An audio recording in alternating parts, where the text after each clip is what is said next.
36 El pronunciamiento de los equívocos, Revolución de 1943 Rawson, Ramírez, Farrell. La revolución del 4 de junio y el consecuente encumbramiento del general Rawson, como presidente de la nación, obedecieron a varios equívocos. Sucedió que el general Ramírez, quien recibía apoyo del GOU, creyó haber sido relevado como ministro de guerra por Castillo, en forma abrupta y desconsiderada. Un proyecto de decreto, cuya existencia concreta nunca fue definitivamente establecida, habría dado pie a este primer equívoco. El ejército se sintió agraviado por la medida y el GOU supuso que sería apartado del poder, reaccionando de inmediato. El teniente coronel González, secretario general del Ministerio de Guerra y figura importante de la logia, comentó a Rawson que el ejército se preparaba para resistir el alejamiento de Ramírez, invitándolo a sumarse al movimiento en ciernes. Rawson entendió que le proponían organizar una revolución y aceptó la oferta. Comenzando enseguida a anudar contactos conspirativos con hombres que el GOU ya había apalabrado y que, por lo tanto, supusieron que ambas propuestas se trataban de la misma cosa. Segundo equívoco. Durante la noche del 3 de junio tuvo lugar una reunión decisiva en Campo de Mayo, concurriendo a ella los jefes de ese acantonamiento menos 4 pertenecientes al GOU y el general Rawson. Este daba por descontado su carácter de organizador del pronunciamiento y que la jefatura del mismo le correspondía por consiguiente. La gente del GOU prefirió no formular aclaraciones, pues entre ella escaseaban los generales, el único con que contaba por entonces era Edelmiro J. Farrell. Tercer equívoco. Ramírez llegó a la reunión que se desarrollaba en Campo de Mayo comisionado por Castillo, para ver qué pasaba allí.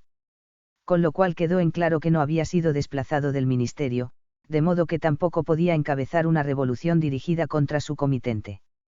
La situación había llegado muy lejos, sin embargo, superando el punto de no retorno.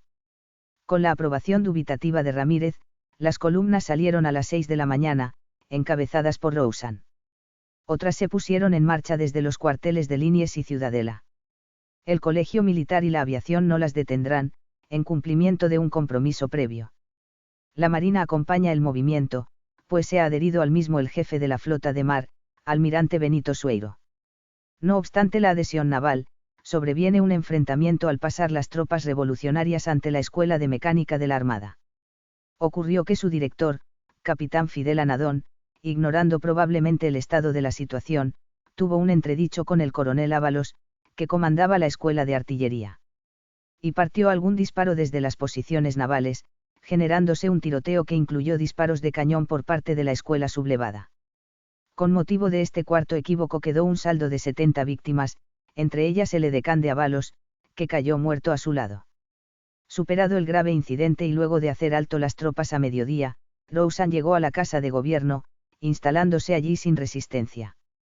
El presidente Castillo, que en un principio había ordenado la resistencia, al advertir la magnitud del pronunciamiento dejó sin efecto la orden y, en horas de la mañana, se embarcó con su gabinete en el rastreador Drummond, que lo aguardaba en el puerto. Algunos ministros siguieron viaje al Uruguay. Castillo prefirió regresar, pues no era hombre de achicarse y, por otra parte, nada tenía que ocultar. Se presenta en el Regimiento 7 de La Plata, al igual que Irigoyen, después de la Revolución del 30, donde lo espera el general Diego Masón, a quien entrega su renuncia y se marcha, para descansar por fin. La existencia de aquellos equívocos sucesivos, que desencadenan los hechos del 4 de junio, no significa que estos no hubieran ocurrido de todos modos, en una oportunidad posterior y con algunos protagonistas cumpliendo roles diferentes. Pues los militares veían peligrar la política de neutralidad con el advenimiento de Patrón Costas, que aparecía como inevitable y que Castillo propiciaba. Por otra parte, el mismo significaba la prolongación del régimen, cosa que también les disgustaba, posibilitado por la comisión del fraude que se preparaba, sobre todo en las provincias de Buenos Aires y Córdoba, donde alcanzar el triunfo electoral era inexcusable y que, mediando comicios limpios, hubieran consagrado fórmulas radicales intransigentes. Ello determinó que el radicalismo mirara con simpatía la revolución del general Rawson. Y, finalmente, estaba el GOU, que había montado un mecanismo eficaz, para asegurar su predominio en el ejército. Tan eficaz, que resultaba harto improbable que se circunscribiera a ese ámbito, sin desbordarlo. Menos de 3 días habría de durar la gestión de Rawson. Por razones distintas y hasta opuestas, continúan los equívocos, no fueron bien recibidos los nombres de algunas personas que llevaría como ministros. Para peor, el presidente anunció que el 8 de junio rompería relaciones con el Eje. En las primeras horas del 7 fue relevado, antes de haber prestado juramento. Y asumió su cargo el general Pedro Pablo Ramírez, sostenido por el GOU. Ramírez formó así su gabinete: coronel Alberto Gilbert, Interior, almirante segundo Storni, Relaciones Exteriores, señor Jorge Santamarina, Hacienda, coronel Elvio Ceanaya, Instrucción Pública, general Diego Masón, Agricultura, almirante retirado Ismael Galíndez, Obras Públicas, general Edelmiro J. Farrell, Guerra, y almirante Benito Sueiro, Marina. Tal como puede observarse, ya desde entonces los militares admitían sus limitaciones respecto al manejo de la economía, pues el único civil que integra el ministerio ocupa la cartera de Hacienda. En cuanto al vicepresidente, lo fue el almirante Sabá Sueiro.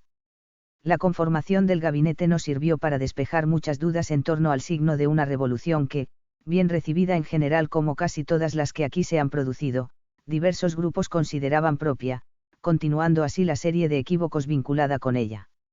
Los aliadófilos, por estar dirigida contra el nazi Castillo; los germanófilos, por haber frustrado la candidatura del cipayo patrón Costas; los radicales, porque aquel era conservador y los militares terminarían con el fraude; los conservadores, porque Santamarina era hombre suyo, único civil del gabinete; la opinión pública, porque la proclama revolucionaria anunciaba que se pondría fin a la corrupción administrativa.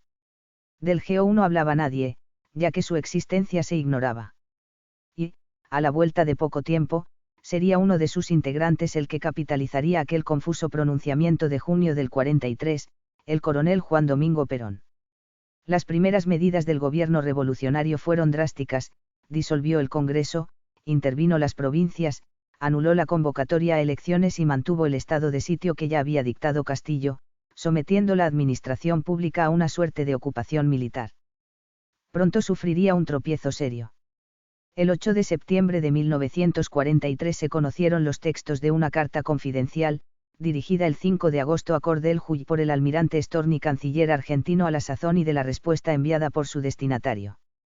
La misiva de Storni era desafortunada pues, en un tono que no condecía con el cargo que desempeñaba, daba excesivas explicaciones sobre los motivos por los cuales el gobierno demoraba en romper relaciones con el Eje. Hull contestó en forma dura y sarcástica. La difusión de ambas cartas produjo un fuerte sacudón, indignando a los militares neutralistas.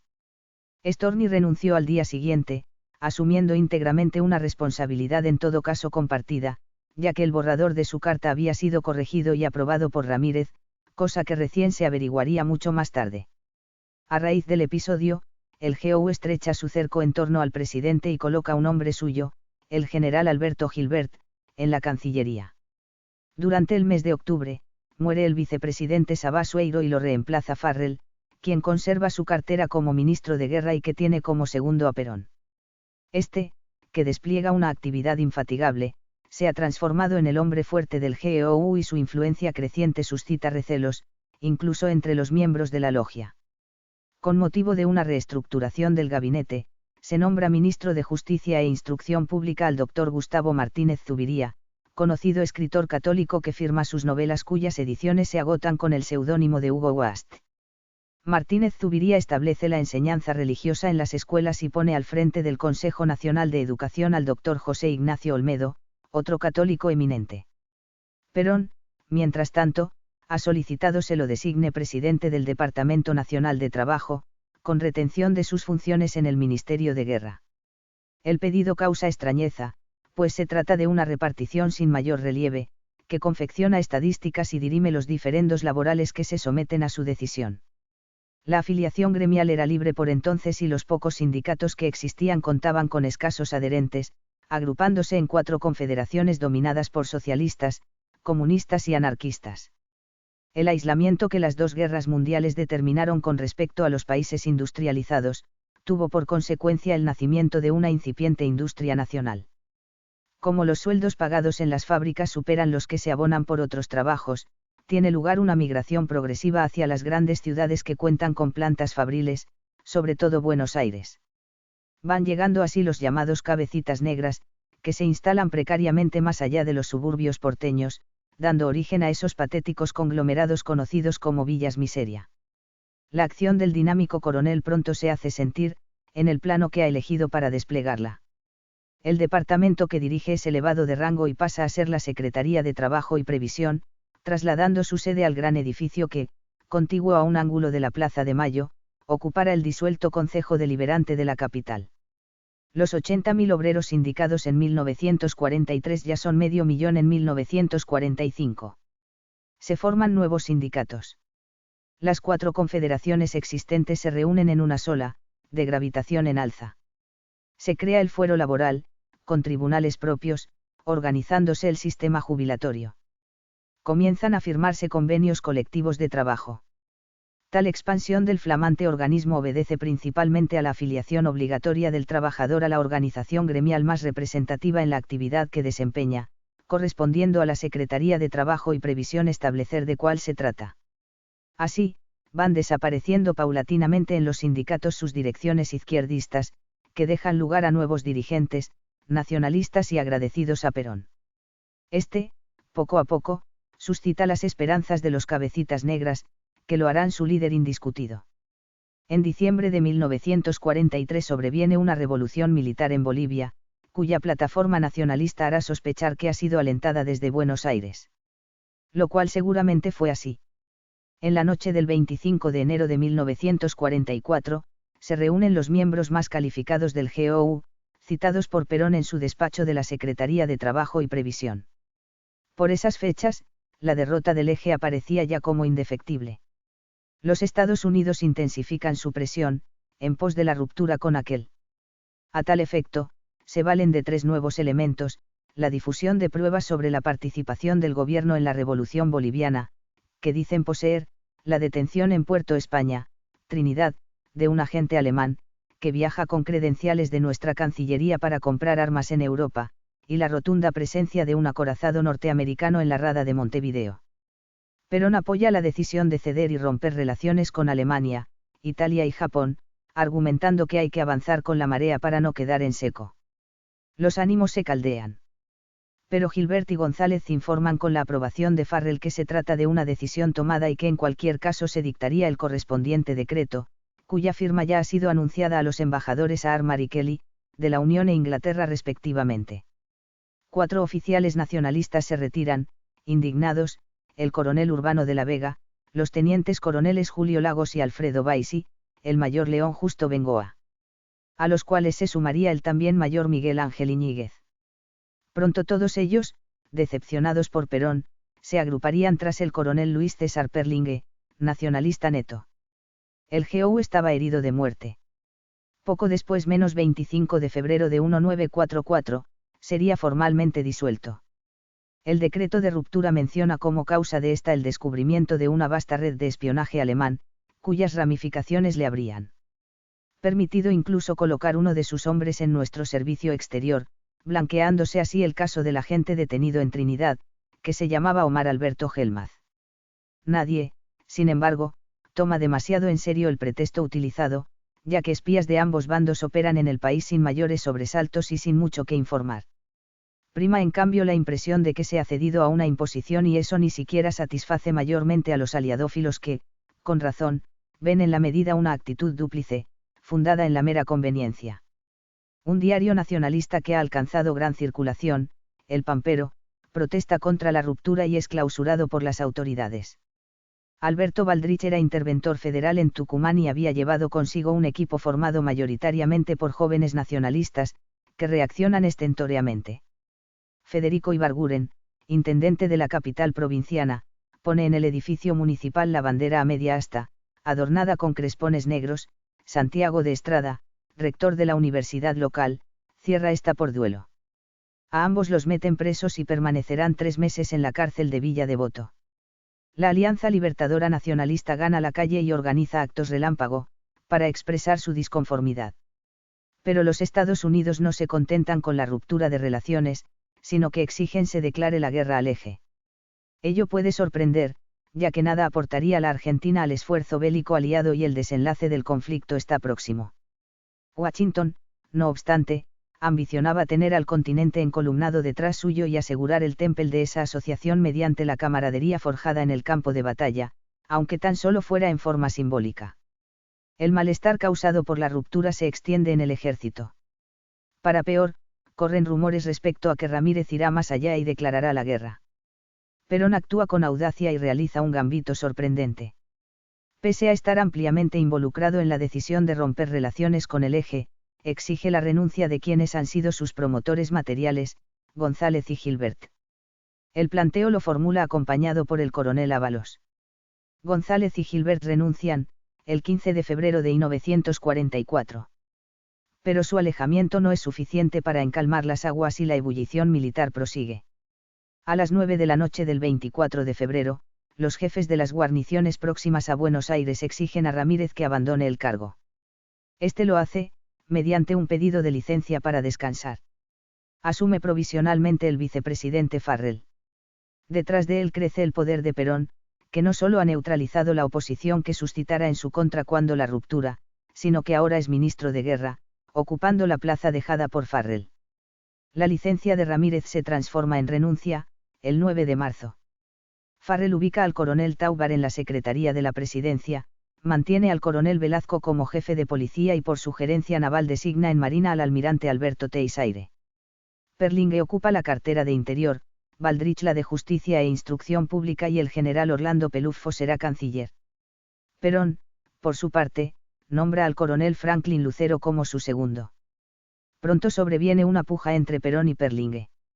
En julio del 44, ambos son los candidatos para ocupar la vicepresidencia de la Nación, vacante por el ascenso de Farrell.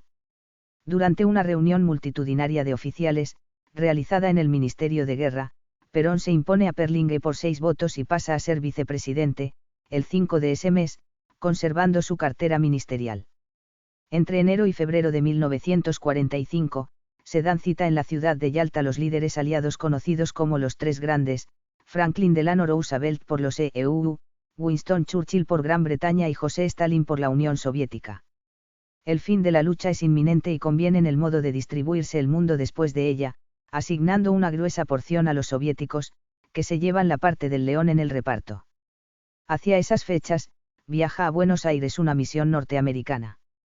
Tiene por objeto lograr que se declare la guerra a los países ya prácticamente vencidos, de modo que no aparezcan fisuras en el bloque americano, que habrá de reunirse en la conferencia de Chapultepec, México, para tratar la situación que seguirá al cese de las hostilidades. Los enviados estadounidenses tratan con Perón. El 27 de marzo de 1945, la Argentina declaró finalmente la guerra al Eje.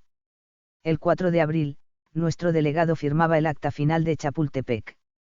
El 7 de mayo capitulaba Alemania. Sobreviene un chaparrón de renuncias, pues los nacionalistas que están en el gobierno se van. Echeverri Boneo, que ocupaba a la sazón el Ministerio de Justicia e Instrucción Pública, lo hace junto con su subsecretario, el escritor Ignacio Braulio Anzoátegui. Pelufo deja la Cancillería y con el Mario Amadeo, Máximo Etchecopar y el mayor José Embrioni. La Alianza Libertadora se ir de nuevo a la calle. En algún momento, Perón había asegurado que se cortaría las manos antes que firmar los acuerdos de Chapultepec. Cierta hoja nacionalista publica por esos días una caricatura, donde el coronel aparece manco. Pasados muchos años, la misma adquiriría un trágico matiz premonitorio. Pese a su tardía declaración de guerra, la terminación de esta con el triunfo aliado torna cada vez más difícil la situación del gobierno en general y de Perón en particular, calificados como nazis desde los Estados Unidos y desde la oposición interna, que crece cada día. En cuanto a Perón se refiere, su caso aparece agravado, pues los nacionalistas los indican como inspirador de la ruptura y de la subsiguiente declaración de hostilidades. Con lo cual sigue siendo nazi para los aliadófilos, mientras los germanófilos le imputan haber actuado como cipayo, coincidiendo ambos respecto a que el sonriente coronel no resulta persona confiable. El 9 de mayo de 1945 llega al país el nuevo embajador norteamericano, Spruille Breidan. Es un hombre voluminoso, sanguíneo, frontal y estridente, de carácter inflamable, a quien Perón definiría como un bisonte.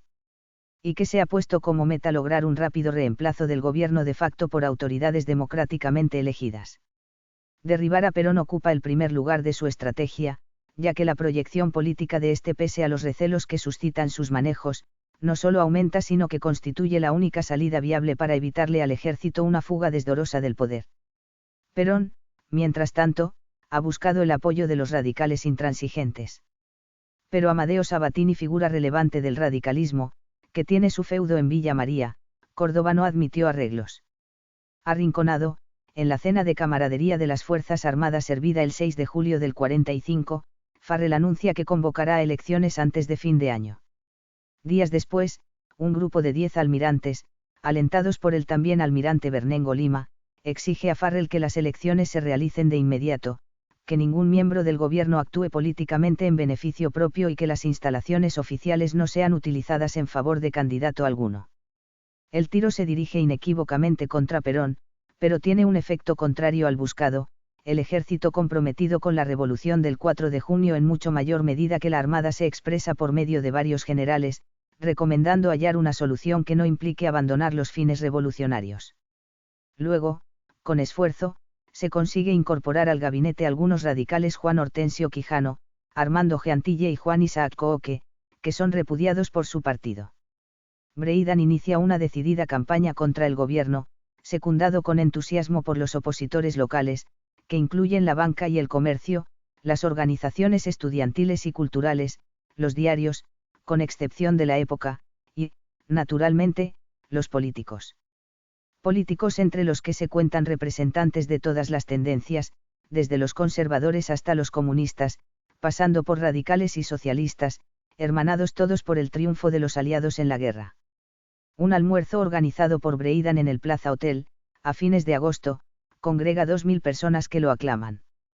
Se forma una junta de exhortación democrática, cuyo objetivo es conseguir que el poder pase a la Corte Suprema de Justicia y que se adelanten las elecciones lo más posible. Dicha junta, convoca a una marcha de la libertad y la Constitución, que se realiza a lo largo de la Avenida Callao, el 19 de septiembre de 1945. Reunió una multitud impresionante y, tomados del brazo, desfilaron Joaquín de Anchorena y Rodolfo Ghioldi, Antonio Santamarina y Ernesto Giudice, Federico Pinedo y Alfredo Palacios, Manuel V. Ordóñez y Pedro Chiaranti. Ondean banderas argentinas, británicas, francesas, de los Estados Unidos y de la Unión Soviética. Breidan se incorporó a la columna, entre vítores. Pronto abandonará el país, para proseguir desde su tierra la acción en la que está empeñado, pues es nombrado secretario de Estado adjunto. El general Rousan, que dirigiera unas palabras a los manifestantes democráticos del día 19, intenta una revolución en Córdoba el 24, para que la Corte asuma el gobierno. Fracasa, pero los implicados son puestos en libertad de inmediato por el juez interviniente. El 9 de octubre, Perón tiene que inaugurar un curso en la Escuela Superior de Guerra y el coronel Manuel Amora organiza un atentado para matarlo. Perón no acude a la escuela y el plan aborta. Un hecho nimio desencadenará graves acontecimientos. Los militares, aunque no quieren abandonar el poder precipitadamente, tampoco son inmunes al ambiente de franca oposición a Perón que impera en la sociedad donde ellos y sus familias se mueven. Campo de Mayo no resulta ajeno a ese estado de ánimo.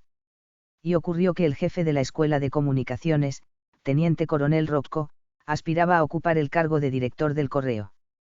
Perón, no obstante, nombra en ese puesto a un empleado de la repartición, Óscar Nicalini. Para peor, trasciende que lo ha hecho por pedido de Eva Duarte, cuñada del flamante funcionario, una actriz de cinematógrafo, teatro y radio con la cual convive desde tiempo antes. Los militares se indignan y comisionan al comandante del acantonamiento, general Ábalos, para que Perón deje sin efecto el nombramiento. Este da largas al asunto y Ábalos propone una reunión con los oficiales de Campo de Mayo. Perón acepta, pero amplía el número de oficiales invitados a ella, logrando que la mayoría de los asistentes no acompañe en su planteo a los descontentos, cuyo disgusto aumenta por tal motivo. Campo de Mayo se subleva de hecho y exige a Farrell el alejamiento de Perón, a lo cual agrega 2 puntos: inmediata convocatoria a elecciones y que las mismas sean absolutamente libres. Farrell va a Campo de Mayo y enfrenta una asamblea numerosa, que tiene lugar en el comedor del comando. Pide un plao para que Perón se retire voluntariamente. Los presentes, encabezados por Ábalos, insisten respecto a que el retiro sea inmediato. Ese mismo día, 9 de octubre de 1945, Perón lo solicita y renuncia a los cargos de vicepresidente, ministro de Guerra y secretario de Trabajo y Previsión. Ábalos ocupa el ministerio vacante. La expulsión de Perón es recibida con júbilo por casi todos aquellos que conforman los sectores más significativos del país y que, semanas antes, han cobrado conciencia de su importancia y número, al desfilar en la Marcha de la Libertad y la Constitución. Los vivas a la democracia y el grito de ya se fue, inundan las calles. Pero un fermento oculto comienza a hervir en las profundidades de la sociedad argentina. Los obreros se sienten solidarios con aquel oficial que desempeñaba la Secretaría de Trabajo y Previsión, entendiendo que su alejamiento los ha dejado desamparados. Algunos dirigentes gremiales visitan el departamento de Perón, en la calle Posadas, y se ponen a su disposición. El dueño de casa los despacha pues, por el momento, solo piensa en casarse con Eva y radicarse en un campo de la Patagonia, considerando concluida su actuación pública.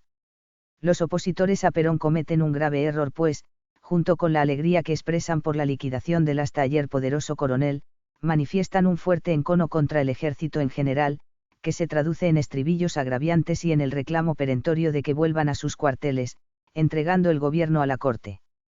De modo que a la desazón obrera se suma cierta intranquilidad militar, alentada por los oficiales ya peronistas que se mueven en las guarniciones. Cabe mencionar entre ellos al general Juan Filomeno Velazco, desplazado de la jefatura de policía, y al coronel Domingo A. Mercante. Mientras, la Plaza San Martín es lugar de cita para quienes, no contentos con la caída de Perón, reclaman ahora que sea encarcelado y que el gobierno se transfiera sin dilación a la corte. Una muchedumbre elegante se agolpa frente al círculo militar y reitera a gritos tales reclamos, junto con denuestos dirigidos al ejército. Algunos oficiales son insultados y agredidos, respetándose tan solo a los que visten uniforme naval. La policía interviene, hay tiros y 2 muertos. Una delegación compuesta por los generales Pelufo, Guglielmone y Quiroga, los almirantes Meleán, Clarizza y Smith, los civiles Saavedra Lamas, Alfredo Palacios, Justiniano Allende Pose y Horacio Rivarola, entrevista a Farrell para urgir una decisión. Como los resultados del encuentro no son los buscados, una segunda embajada, que incluye a Manuel V. Ordóñez, Tiburcio Venegas, Bernardo Usaí y Alejandro Lastra se reúne con Ábalos en pos de una capitulación incondicional, que sigue sin llegar. En la madrugada del 13 de octubre, Perón es conducido preso a la isla de Martín García. Al difundirse el rumor de que Perón está detenido, extraños estremecimientos comienzan a agitar la periferia de Buenos Aires, extendiéndose a los suburbios de otras grandes ciudades. En la tarde del 16, el diario La Época aparece con un titular enorme, donde se expresa que la libertad del coronel es exigida de un extremo a otro del país. Ello confirma la noticia de su detención y transforma aquellos estremecimientos en una consigna tácita: hay que dirigirse a la Plaza de Mayo, para concentrarse allí y obtener la liberación del preso. Nadie, aparentemente, ha dado la voz de orden. Pero esta pasa de fábrica en fábrica, de taller en taller, de casa en casa, de boca en boca. Los primeros grupos comienzan a moverse en la noche del 16 al 17 de octubre. Se han formado espontáneamente y engrosan mientras avanzan por calles de tierra en Berisso, Ensenada, Baloún, Avellaneda, Lanús o San Martín. Algunos confluyen en las avenidas importantes y llevan a su frente banderas argentinas. Los que llegan desde el sur, encuentran levantados los puentes que permiten cruzar el riachuelo. Ocurrió, en efecto, que el nuevo jefe de policía Emilio Ramírez, al conocer la aproximación imprevista de aquellos contingentes, dispuso la medida para impedirles entrar a la ciudad.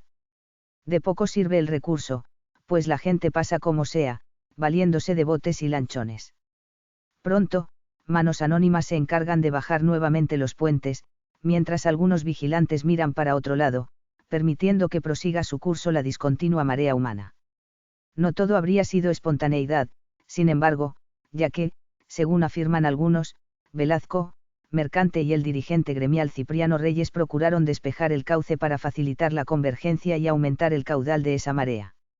Sin embargo, como quiera que hayan sucedido las cosas, Mercante queda rápidamente fuera de acción porque lo arrestan. Hacia el mediodía, las columnas van alcanzando Plaza de Mayo por distintas arterias. La ciudad observa con asombro a sus inesperados visitantes, que vivan a Perón, entonan estribillos propios de las tribunas domingueras, adaptados al caso, agitan banderas celestes y blancas, saltan y bailan con ritmo de murga carnavalesca. No se registran desmanes mayores, son más los viva, que los mueral y el ánimo de los manifestantes es festivo. Cansados, muchos de ellos sumergen sus pies descalzos en las fuentes de la plaza y algún fotógrafo registra el espectáculo. La memoria colectiva ha de haber recordado, acaso, aquella vez en que los hirsutos jinetes federales ataran sus montados a la cercana pirámide. Las actividades del país se han paralizado. Los trenes no corren, los colectivos tampoco, las industrias y los negocios cierran sus puertas. Al atardecer, la Plaza de Mayo está casi colmada. Y sigue llegando gente de lejos, en heterogéneos medios de transporte. Perón, que ha aducido hallarse enfermo, es trasladado de Martín García al hospital militar. El gobierno está perplejo. Ábalos, su hombre fuerte, no sabe qué hacer. Farrell, que simpatiza con Perón, mira de tanto en tanto por las ventanas de la Casa Rosada hacia la plaza. Y, ante el aspecto que ofrece, restregándose las manos murmura, esto se está poniendo lindo. Emilio Ramírez ha abandonado la jefatura de policía, que Velazco recupera de hecho. Otro coronel, Carlos Mujica, relevado en el mando del 3 de Infantería por peronista, también lo recobra, apresando a su reemplazante. Puesto el sol, la muchedumbre enciende antorchas. Ábalos, acompañado por Mercante, se dirige al hospital militar entrevistándose con Perón. Después avisa a Campo de Mayo que éste hablará al pueblo desde la Casa de Gobierno, más tarde. Por altoparlante se informa a la multitud que el coronel hará uso de la palabra a las 11 de la noche. La expectativa es enorme y el entusiasmo sube de tono. Pasadas las 10, Farrell y Perón, que ya han conversado en la residencia presidencial, entran por una puerta trasera de la Casa Rosada. A las 11 en punto, aparecen ambos en el balcón y estalla una aclamación ensordecedora. El grito de Perón, Perón, inunda el lugar y rebota en los edificios próximos. Por iniciativa de un locutor, se canta el himno nacional. Enseguida, Perón improvisa un discurso de circunstancias, con voz algo ronca e interrumpido 1000 veces por los vítores de la concurrencia. Termina pidiendo que la desconcentración sea ordenada y que, cumplido el paro dispuesto para el día siguiente, se retome el trabajo. La referencia al paro da origen a una frase ingeniosa, que el público corea, mañana San Perón. A partir de entonces, el feriado que se concedería durante muchos años, los 18 de octubre, quedó bajo tal advocación. Ese singular fenómeno popular que fue el 17 de octubre, tuerce el rumbo de las cosas. El gobierno se reestructura en una línea afín a Perón, convocándose en noviembre a elecciones generales, que tendrán lugar el 24 de febrero de 1946. Los opositores organizan la Unión Democrática, bajo el lema, por la libertad contra el fascismo. Aglutinándose en ella las mismas fuerzas que desfilaron en la Marcha de la Libertad y la Constitución, desde radicales hasta comunistas, excluidos los conservadores que no participan de la alianza electoral. Perón cuenta con apoyo oficial, pero carece de una estructura política para sostener su candidatura. Reúne precariamente a algunos disidentes del radicalismo, a caudillos del interior y a varios dirigentes obreros, entre ellos Cipriano Reyes del gremio de la carne, que ha formado el Partido Laborista. Como la situación económica empeora y los precios aumentan, el peronismo anuncia: sube la papa, sube el carbón y el 24 sube Perón. Hace circular asimismo un volante, para componer el cual ha utilizado las iniciales de los partidos aliados en la Unión Democrática. Por consecuencia, PC, Partido Comunista, presidente será, PS, Partido Socialista, un coronel retirado, UCR, Unión Cívica Radical, Domingo Perón, DP, Demócratas Progresistas, un descamisado, UD, Unión Democrática. Pues descamisado se les decía a los seguidores de Perón. Que adoptó la denominación y empezó a dirigirse a los suyos despojándose del saco, cosa nada frecuente en una época en que se vestía con formalidad. Sus adversarios utilizaron frecuentemente, en cambio, las caricaturas de Tristán, dibujante del periódico socialista La Vanguardia, que representan a Perón como un mazorquero, adornado con repetidas cruces esvásticas. También circulaba una oblea donde aparecía Fulmine, un jetatore creado por el lápiz de Di Vittou, augurando con convicción el triunfo peronista, que así se intentaba mufar. El coronel, no obstante, opone dialéctica a la eventual mufa, que debía atraer sobre él la predicción de Fulmine. Para ello, en un discurso que pronuncia el 12 de febrero, plantea una disyuntiva sin opciones intermedias, Breidan no Perón. Tan tajante alternativa, pintada en zócalos, tapias y paredes con tiza, carbón o cal e impresa en tiras de papel, que aparecen pegadas sobre los carteles que fija la Unión Democrática, se transforma en el caballito de batalla del peronismo. J. Hortensio Quijano completa la fórmula, como candidato a vicepresidente. La Unión Democrática integra la suya con Giuseppe Tamborini y Enrique Mosca. La Alianza Libertadora Nacionalista apoya la candidatura de Perón a la presidencia, pero concurre con una lista propia de candidatos a senadores y diputados. Por la capital federal, son aquellos el almirante Storni y el doctor Frank L. Soler, entre estos figuran el padre Leonardo Castellani, Carlos Ibarguren, H., José María Rosa, Juan Pablo Oliver, Enrique Roca, Juan Puigbo, Basilio Serrano y Jorge Knapp. Los comicios fueron extremadamente limpios, controlados por el ejército. Y, ante la sorpresa de muchos, Perón Quijano se imponen con 1.478.372 votos, contra 1.211.666 que obtiene la Unión Democrática. Comenzaba en el país una nueva época. El 4 de junio de 1943, pasado ya el mediodía, la columna revolucionaria estaba estacionada cerca del Correo Central, próxima a la Casa Rosada, que aparecía cerrada y a oscuras, custodiada por un escuadrón de granaderos.